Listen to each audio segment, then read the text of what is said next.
top. So where's that presentation? Okay, your lens.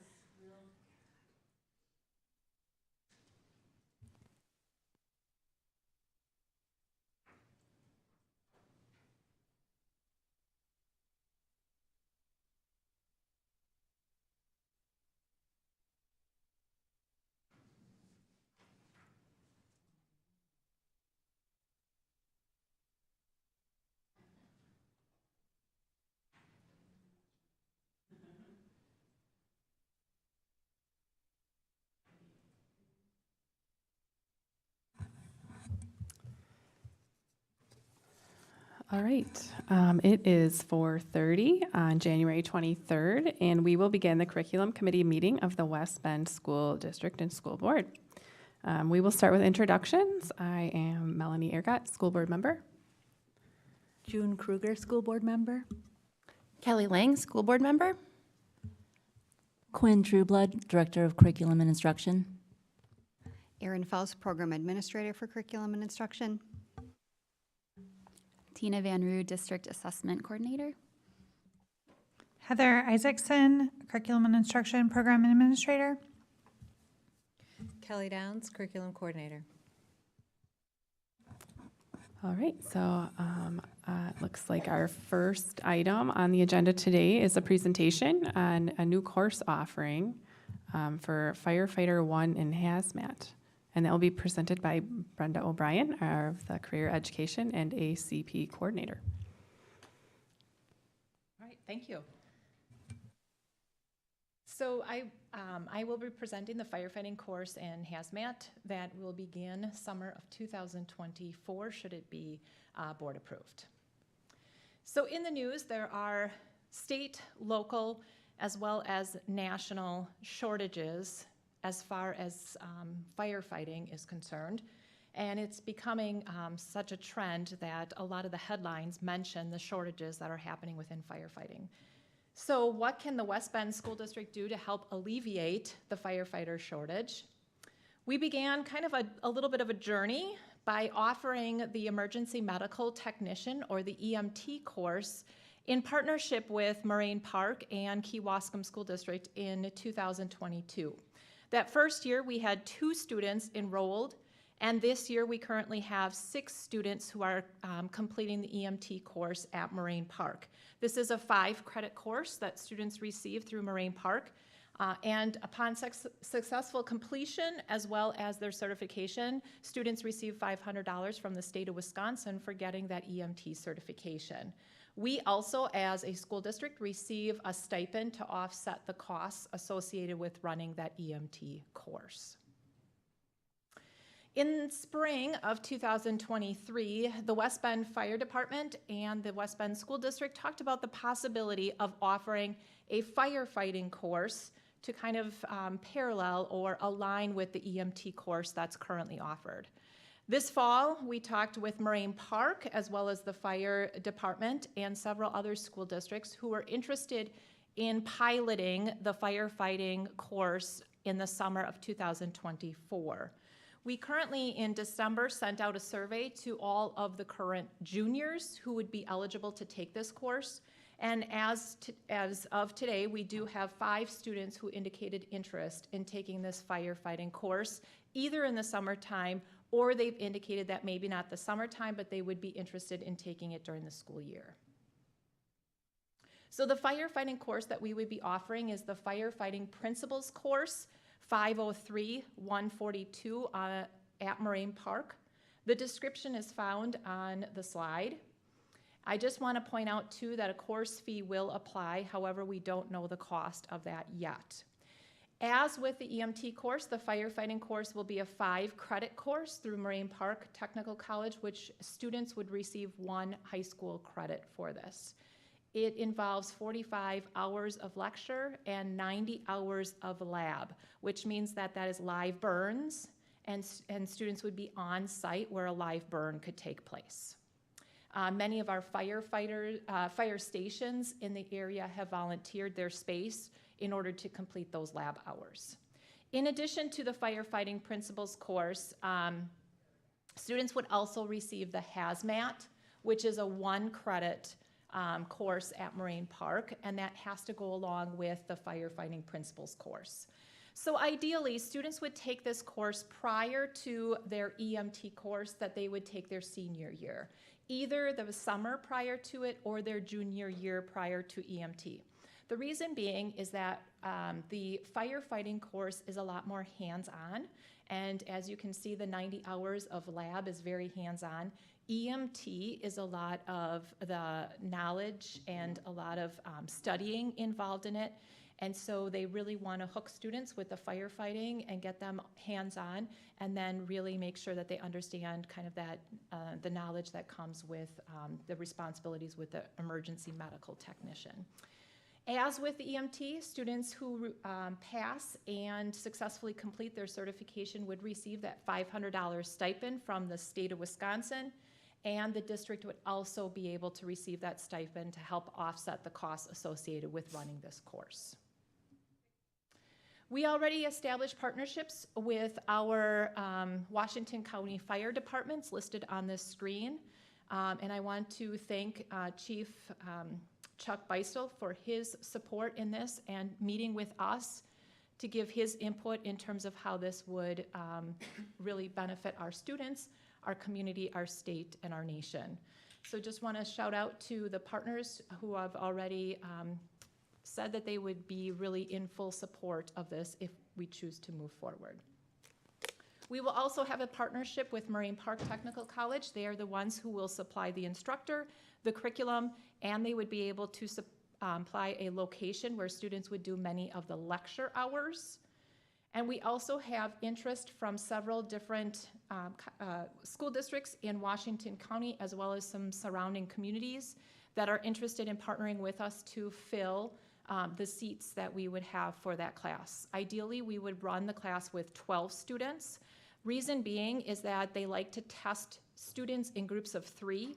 So any kind of enrollment in multiples of 3 is what we're looking for to run this class in an ideal capacity. In the future, we do intend to offer the firefighting course during the school year, should there be sufficient interest in student enrollment.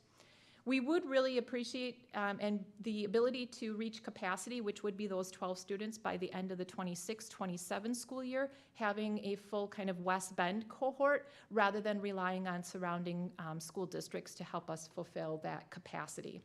If we have additional students beyond this interest, again, we would look to have further courses in the summertime, so maybe potentially offering 2 sections of it and also offering more throughout the school year.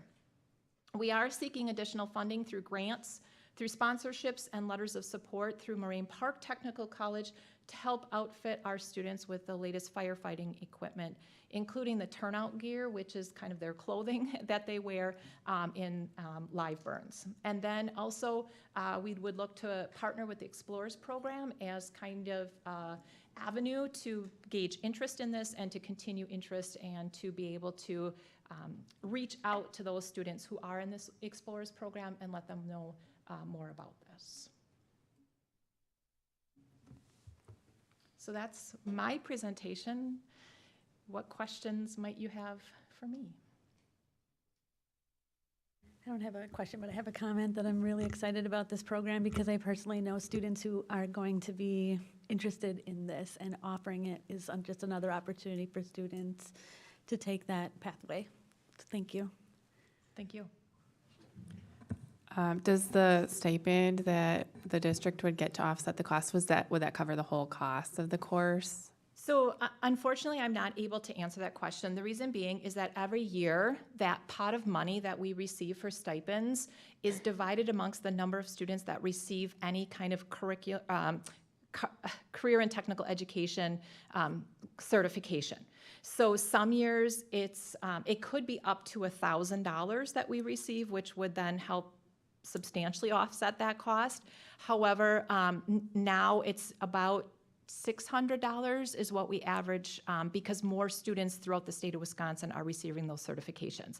So to answer it most accurately, I would say no, it's not going to cost or cover the cost of the full course, but it would help offset the majority of the expenses. Okay, thank you.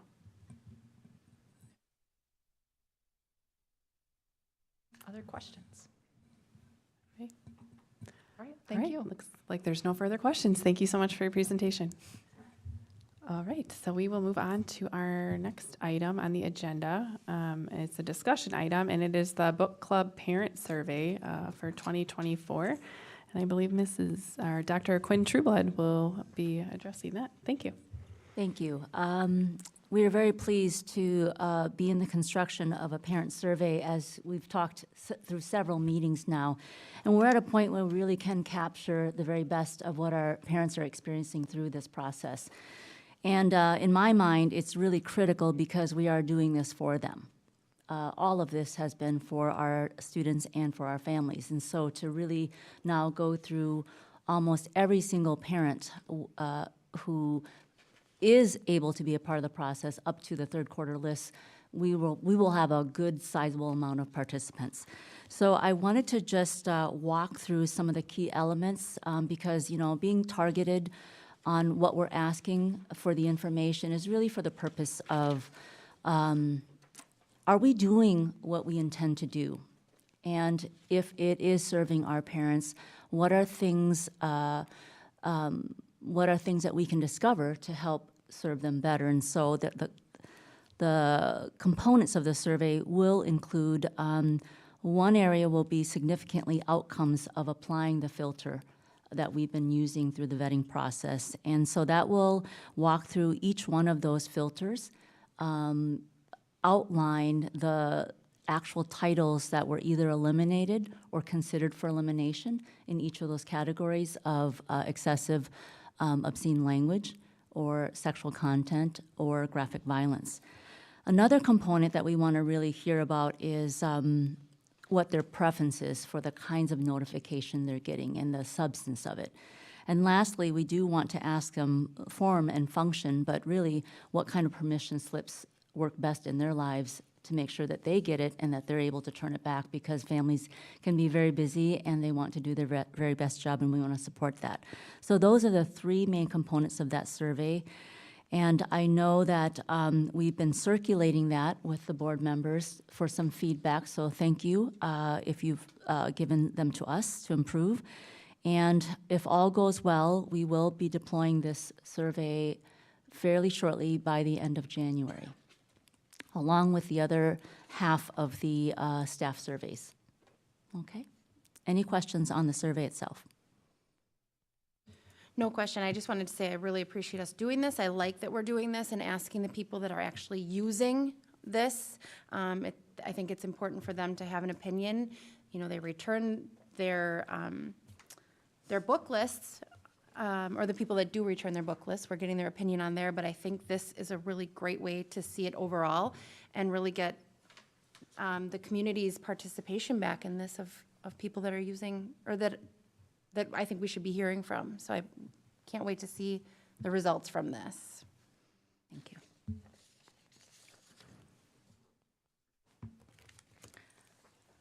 Next item. And then we will move on to our next discussion item, which is the quarter 3 book club lists. And I believe that will also be presented by Dr. Trueblood. Yes, we have evolved in this process, and committee members have been you've been pivotal in how things have been progressing in the review of these lists. I just wanted to frame the 7th grade quarter 3 list for the committee. That is significant that this list is organized by historical eras. And so we have the Great Depression, we have World War II and the Holocaust. We also have the era of the Civil Rights Movement, and I think there's one more era, and I want to say it is the September 11th era. And so that constitutes the historical eras, and so because it is historically based, some of the contents will have a notation if it exceeds in any area of the 3 categories. And so, as has been done in the past, if it does exceed in any category, there is a rationale that is provided for your consideration. So I will stop at that point and you may begin your discussion. Will the students be reading more than one book on this list? Like one from each category, or no, they're just It will choosing be, one it will book? be one choice. One choice. So knowing that it's one choice, one book from this list of any of the areas that they might be interested in, I think there is a lot of choice here. And I really, really like the amount of books that are on this list.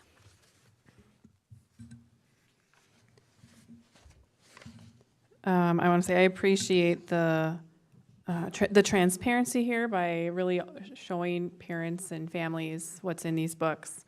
But I do feel like there are a lot with the exceeds popping up on here, and we went through and kind of set the guidelines that, the whole board did in our work session. So I guess I just wouldn't expect to see so many with exceeds. I feel like I would expect more to be falling in the range that we had discussed in our work session. So I will take one specific book, just because I want to address your comment more specifically, Ms. Aragot. So I'm just going to pick, and it's very random. I'm going to pick The Prisoner B 3087 on page 3. Here we have exceeds in the graphic violence, and as you recall, we have no threshold for that. There's no tolerance for it. But as we can see, this is historically accurate. This is what happened during that World War II, and the Nazi atrocities are well known around the world for many, many years. So that is an example of a nonfiction book that is historically accurate, describing a group of people who behaved a certain way and really did commit atrocities. So I would say that it absolutely exceeds because there is graphic violence and it is war-related. So another example, Ms. Aragot and members, is I will go to another one where it's not in that graphic violence. I will go to The Yankee Girl as an example on page 6. It is excessive in obscene language simply and significantly because the N-word is used as a racial slur that is historically accurate in the language of the author. Now, we do know that the N-word is a word that we would not tolerate, but within a historical context, it would be very hard to exclude that. And so that's just really the complexity of that threshold. So that will just conclude my examples. Okay. And then I guess like I get what you're saying about the exceeds just with the N-word in that particular book, but would it be due to the amount of times it's used as well? Is it very frequent in the book? Yes, so for that one, for the N-word, it is frequency. We did do it based on frequency simply because for this grade level, the threshold was infrequent, and it was more than infrequent. So that's why it was noted as exceeds. Now, you have every consideration to say it does exceed our threshold, and we would not tolerate that and cross it off the list. That would be the option, or remain on the list, because it is simply that word that is repeated throughout in a historically based book. Now, as in contrast, No, go ahead. In contrast, if I look at page 7 and all we have left, we have a lot of identified profane words, commonly identified, and that again is about the frequency.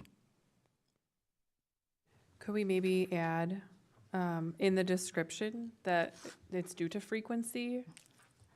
Because if it's just like, if parents see that and think, oh, well, it can't have any swears, and it just has Yeah. these 5 swears one time versus something that has a lot. We absolutely debated that as a team and said, would parents understand that? Yeah, And like be I confused feel like about it that? should say, frequent use of Yes. whatever, just so parents know. I mean, if my 7th grader read a book that said Helen at one time, or, just a handful of times versus, all throughout the book, I feel like that makes a difference. Do you like the To know. phrase frequent use? Yeah, Because really, the threshold is infrequent. right. Yeah, I think that's easy enough to put in there. Yep. It's noted, thank you. Just a comment about some of these from a parent whose current child is, this is what gets him to read. And the historical nonfiction is his go-to, and if, but with things that have come out of that, and I'm hoping that this is what happens in other households, you look at the list, you can choose to remove those. Or they really strike some great conversations with the parents, and I have to go and actually, look things up because I haven't read all of these books. And there's a lot of questions and a lot of great discussion that comes out of them about things that have happened to people. And I think it's really important for us to remember that they are taking all of this in and learning from this and not focusing necessarily on that one word that they might come across, that they're taking it in as things that people went through. And as much as it's hard and like September 11th to think of as an era, I'm like, oh, that makes us old now that that's an era book.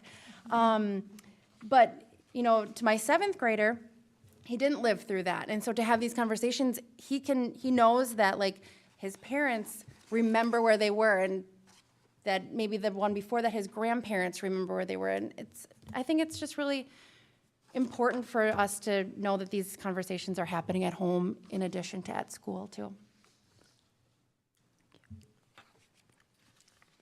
I have a comment on the milkweed book, and I really like that the rationale for it on page 3 indicates that it's the easiest read within the era. And so when I read that, I celebrate that within a grade level, there is such a vast variation of students and their literacy level. So that's all I want to say about that. Just that there's so much variation within a grade. So there are students who are struggling, but then there's also students within that same grade who need to be challenged. And so I celebrate a wide variety that still meet the criteria that they're trying to teach, but maybe a little bit easier for someone who might be struggling with reading. And then I had a question or a comment, I guess, about the Between Shades of Gray on page 2, about the sexual content in that one. I guess how, it says it's not described, just the situation. I guess I would be wondering more what that looks like, because I feel like 7th grade is pretty young for any sexual content, for me personally.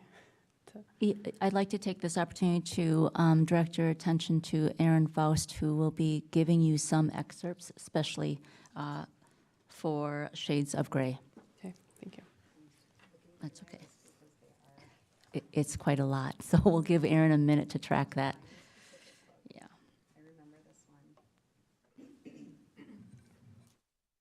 So the historical situation in this book is that the family is in a concentration camp, and the mother is faced with a choice. The guards are requesting her services in exchange for her son's life, and that is how the situation is described in the book.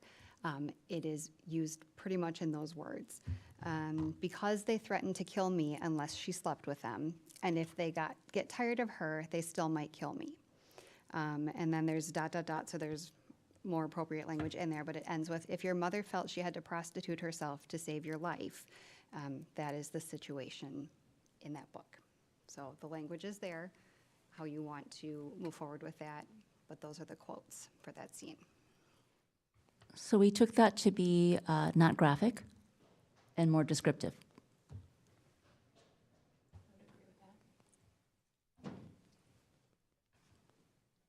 Me personally, I just feel like I don't like even that much in a 7th grade level. So if it were up to me, I would probably strike that one, just because 7th grade is little to me. I have an 8th grader, and, I feel like I wouldn't want my kid reading about that at school. I personally would vote to keep it, based on the rationale that the teacher chose to put in here, that it is a top choice, that it keeps their attention, and to me, that is a really important thing to have in this list, things that people are seeking to read. I also, I feel that coming back to being transparent if I could speak, being transparent to the family and leaving it here for an opportunity for all students. So I want to just be cognizant of not being too narrow in thought and being open-minded about all the children within the grade who might be interested in seeking that book. So as long as we are indicating that it exceeds and giving the choice of opting out, I think it should stay as an option. Okay. It will remain on the list. Thank you.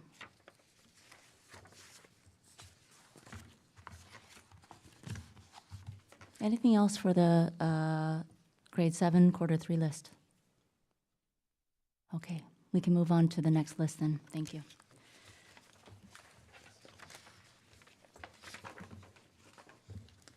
So I'd like to make a statement, but that this next list is actually a very important list in the history of our work here. It is English 2, grade 10, quarter 3 list, and what is important about this list is this is the committee's formal review of one of the books for sure on this list, which is The Kite Runner. And so as you'll recall, that this list was under suspension until further review, a formal review, so this would constitute the formal review for this book.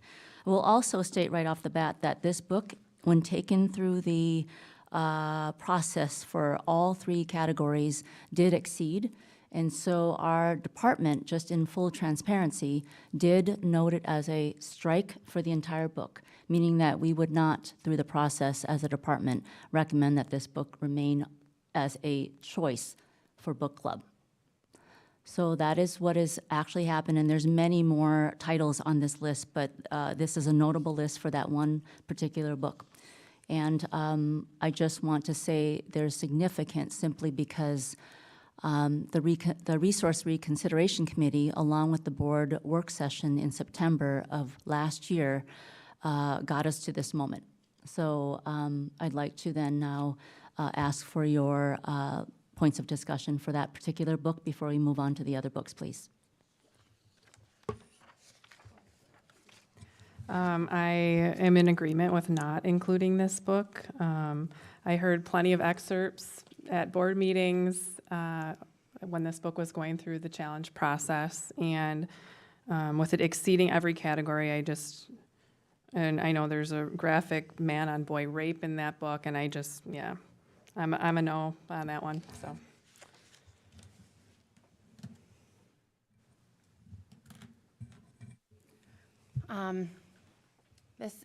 This one is hard for me because I do appreciate that this group had, noted that it exceeds all of this. The part that I struggle with is going against the English teachers, who I view as absolutely having our students' best interest in mind, knowing who should read this. Again, I think I said this last meeting, they really do know their students. They would not suggest this book for a student that would not be able to handle this. I also want to recognize that a committee of the community, the teachers, the administration, also chose to keep this as an option. And I think saying that we would remove this disrespects their time and energy that was put into that. And I want to, note that that happened. And while it maybe wasn't the absolute way that committee should have been done, or I'm not sure, of the background of that, but I do think that it was looked at, it was talked about, a lot of time went into that, and I still stand with that the teachers would only let this go to the students that they feel it's appropriate for. while that's not everyone. No, I'm fully aware that that's not everyone's maturity level, but there are kids who it would be appropriate for. I just want to add that the curriculum, or the committee that worked on this list right now has also thought that they didn't think it was appropriate either, so.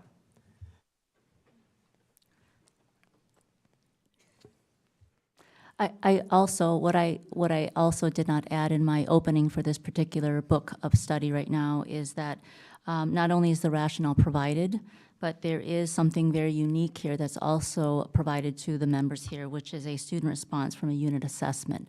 So this is the very first time where you actually see evidence of a student perspective after having read this book. And this was last year. So it's just another view.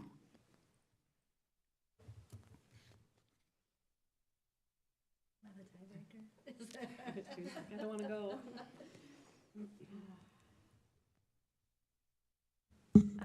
This one is a very difficult book to evaluate.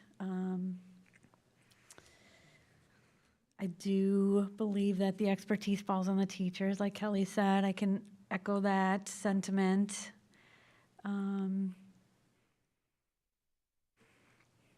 Knowing that it was recommended by the teachers, and they are the ones trained, and they take personal development classes to figure out books that are appropriate for the students.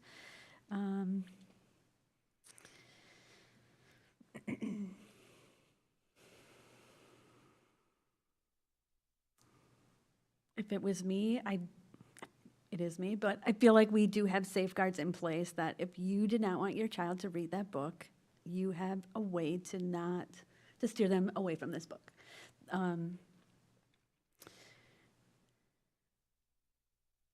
So if I had to vote, and I would say keep it in.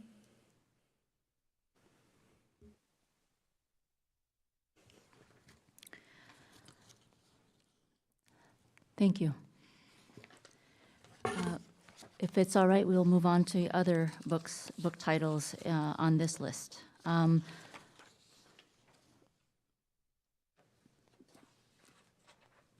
Let's talk about Concrete Rose.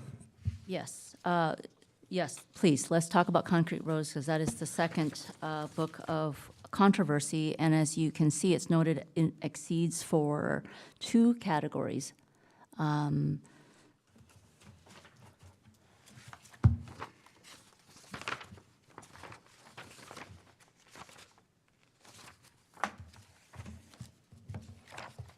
All right, I wanted to, this is English 2, so this would be 10th graders. 10th grade. Okay, And the threshold, again, Is it's written here, is sporadic for obscene language. but then even under grades 11, 12, it says that it wouldn't include a text riddled with obscene language, and this one does have over 300 uses of profanity throughout the book. So to me, that would be riddled with obscene language. So I feel as though it doesn't fit the guidelines for the threshold that we had set. Yeah, and that's why it was Personally. noted as exceeds. Absolutely right for more than sporadic. Riddled, yes. But it does say it's I mean, I would say that's riddled. That's a lot of swear words. So it excessively exceeds. Yes. And also, teens having intercourse in the book is, to me, not appropriate for high school. I mean, if you were watching that on a movie, that would be considered pornography, I mean, that would definitely be rated R, and I believe there's drug dealing and drug use in the book. So to me, I would like to strike that book. I think it exceeds too much with the swearing and sex, so.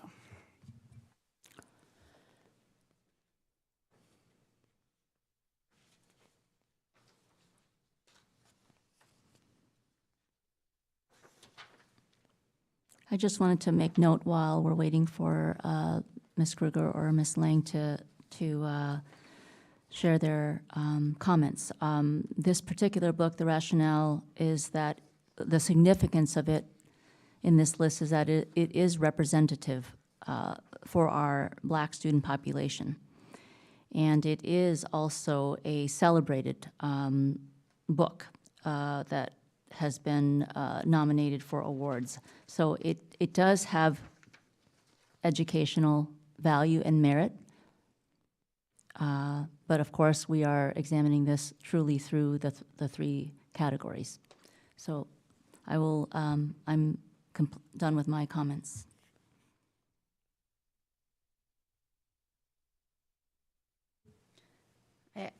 Again, I stand by what I've said for the other books. I don't think that this changes my opinion for this one. Again, I also think that the representation for our Black community and student population is really important.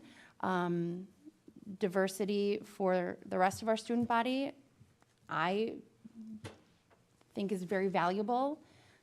People should read books about people unlike themselves, and I like that it's noted that it's a high interest selection for our students. Would I want my 7th grader reading the sexual content part? No, but I think at 16 and 17, we need to be realistic and know that they understand what that is. Thank you.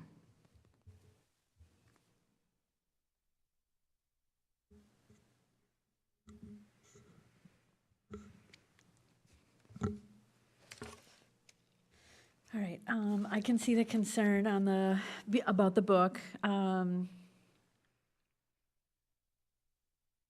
We are indicating that it exceeds. We are giving the choice to opt out. It is an award-winning book. It's high interest. Looks like there's a lot of educational value here. Looks like it's a prequel to another book. I think it's a good book to have on the list to satisfy those students who would be interested in reading it.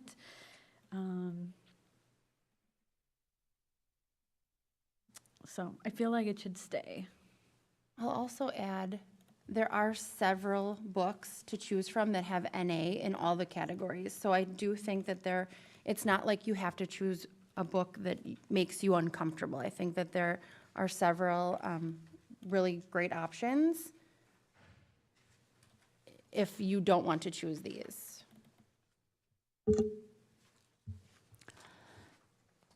Okay, any other, thank you for the decision on Concrete Rose. Any other titles that you'd like to discuss on this list?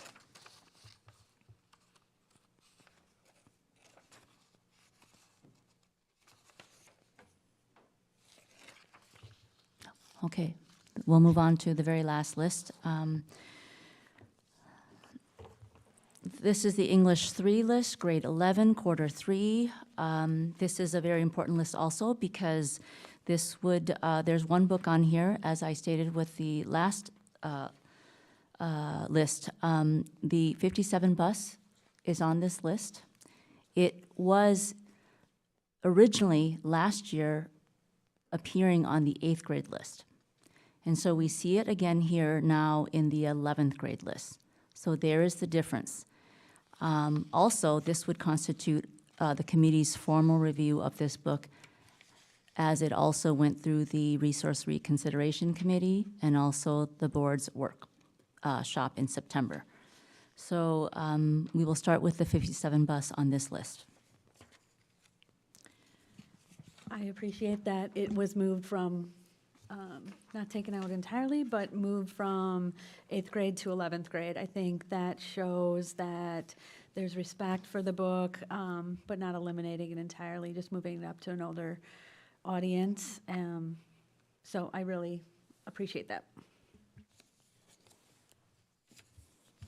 I just have a question about English 3. I know that is more of an elective class, right? So they're It will be an elective class for next year. next year. It is right now a mandatory class. Okay. All right, that's what I was wondering. So for the 57 bus, I can agree with June on that. I'm really glad it's not at the middle school level anymore. 11th grade is much older. It doesn't exceed in any category. And although it may not be a book I would personally choose, there is transparency here, and it's at a much higher grade level, so I'm okay with it, just due to the transparency.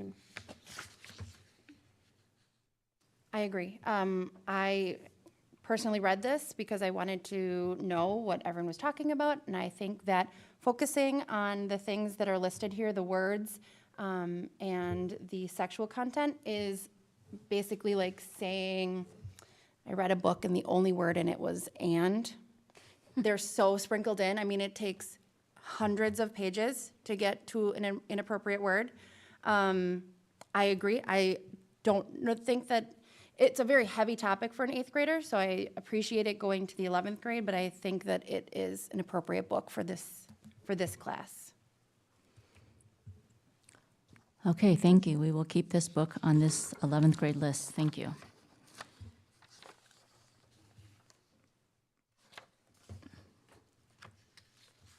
Are there other books on this list? And while you're looking through them, I want to take this time to just state that this particular list does have a injustice theme. And what I want to do is make sure that we all, that you understand how the department is looking at that in terms of an operating definition in modern literature. So I'll state it right now. The definition of injustice in modern literature is defined as unfair treatment of others and disparity among groups and races of people, with the central theme of upholding human rights. So when we look at the totality of the list here, under that particular definition, they fit. Otherwise, they would not belong on this list. Now, some people might have a lot of different opinions about whether injustice is important. But if we just strictly use the definition, it is an entire category of modern literature that is of value.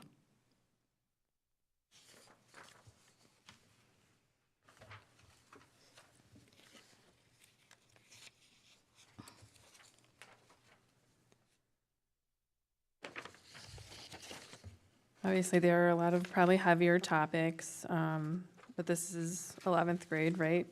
And it looks like there are at least 2 books that are, maybe not having things in all of the categories. So I like that there's an option for people that may not want to read swears or sexual acts. It's hard to review because you don't know what the implied sexual acts are, right? And that's So you all have that to it read the book says. for that. You have to read. So that's what we've been doing, and that is the high volume work that we're doing. Is we literally read what is that scene, and interpret that. And so it's very hard to capture in this format, but in the doing of that close read, and we literally ask our teachers, please give us text evidence. They literally find it and give it to us, and we do the interpretation and apply the threshold. So these are very scant descriptions, but if they have X's on them, that means that it did not cross or exceed the threshold. So that's what I think is wonderful, is that parents, if they are curious about it, they will go in and investigate themselves. And, it is a little bit, they're dependent on other people's reviews and everything else that is, out there in the public domain. But I think that's the benefit of this process, is that parents can go and do their own inquiries, or at least look up things and maybe even talk to the teacher. I mean, that those are really great ways to engage in it. To your point, Dr. Quinn, or Dr. Trueblood, sorry. I like it both ways. Okay, thanks. I do feel like this is a great way. We have a lot more that to provide the parents that we did last year. So I'm ecstatic about this process. I also feel that parents should be partnering with the teachers along the way for the best education for their students. So this opens the door for those conversations if they weren't open before. I'll just make a note how important the rationale is on some of these, specifically looking at the Underground Railroad. If you read the exceeds under the violence, it could be, there's a lot to look at. But then in the rationale, they go on to explain that these things were done, that they were accepted at the time, and it's written to mirror what was actually happening. But the author does go out of his way to not make these graphic. So it's really important to have that rationale for both this group and the parents, because when you just read some of these descriptions, you would, if you're not looking into them, and it's really important to be able to see that rationale. So I continue to appreciate that. Any other books on this list for discussion? So that'll complete the review of all the books on this list. And that actually concludes this formal part, the formal review of this list. I just have one other thing I wanted to share with committee members before we close.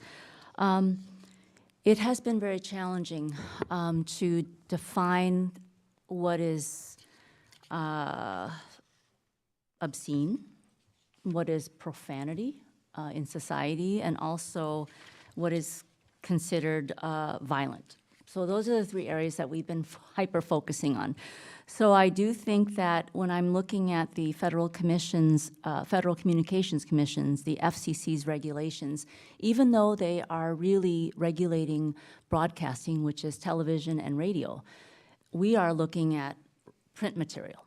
It's not the same, but I think looking at a regulating body to gain some insight of how challenging it is or what we can gain from it might be worthwhile. So I just wanted to give you a few highlights on what I found for obscenity.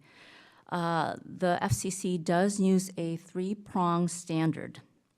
And even after a pretty rigorous three-prong standard, what they've concluded is that the definition of obscenity is notoriously vague. So we can test it all we want, but it remains notoriously vague, as they quote. That makes it actually very hard for us as we're looking at, text evidence and saying, is that considered obsessive, obscene language? Now let's go to language. The only notion of language in the FCC's comment here is the word profanity. And what they have concluded here is that they have defined profane speech, not language or words, as vulgar, irreverent, or coarse language that is personally reviling. They're epithets that naturally tend to provoke violent resentment.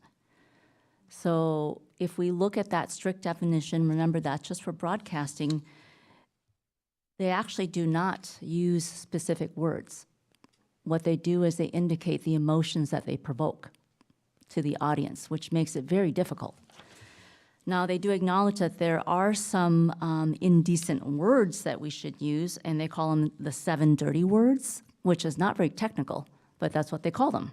And they list them out, and they say, hey, even if you use these words in broadcasting, they give a lot of weight to historical and social context of the film or of the narrative that they're producing.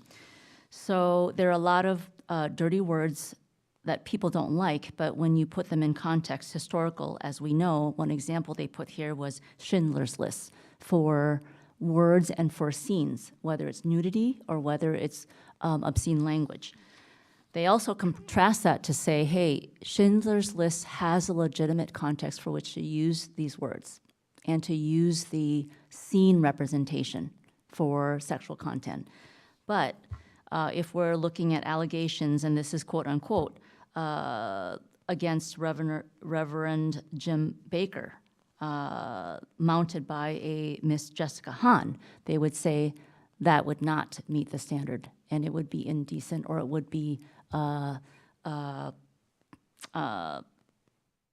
not good sexual activity for public television. So my point here is that they're making the contrast to say we have to always consider historical context and accuracy of facts. And that's exactly what this committee has been doing. That's exactly what our department has been doing. That's exactly what our teachers have been doing. So we have been in the process of trying to find a way to identify and measure and monitor. But I have to tell you, the FCC is saying it's very hard to do. And so we found that out, that we have proof that it is very hard to do. That actually concludes my comments about the FCC regulation and what we can glean as wisdom from it, or at least or just understanding that it's difficult. So that concludes my comments about the FCC and their regulations. Thank you. I just want to say one thing before we close too, and I want to say thank you to everyone up here. I know that this is a lot of work. I can't imagine what goes into this on the side that we don't see. The teachers putting in, and to Melanie and June, I really appreciate our discussion. I don't necessarily want us to always be 3-0 against things or, for things, because I think we're representing the community and having good discussion, and whether we agree or not, I think it's really important to not always be like, yep, pass, and have those discussions and be able to disagree on things and walk out, as respectful. So I just want to say thank you to you guys to being able to have these with me too. All right. Is there anything else that anybody wants to address before we close, or any? No? All right, then I will go ahead and adjourn the meeting at 5:21 p.m. Thank you, everybody.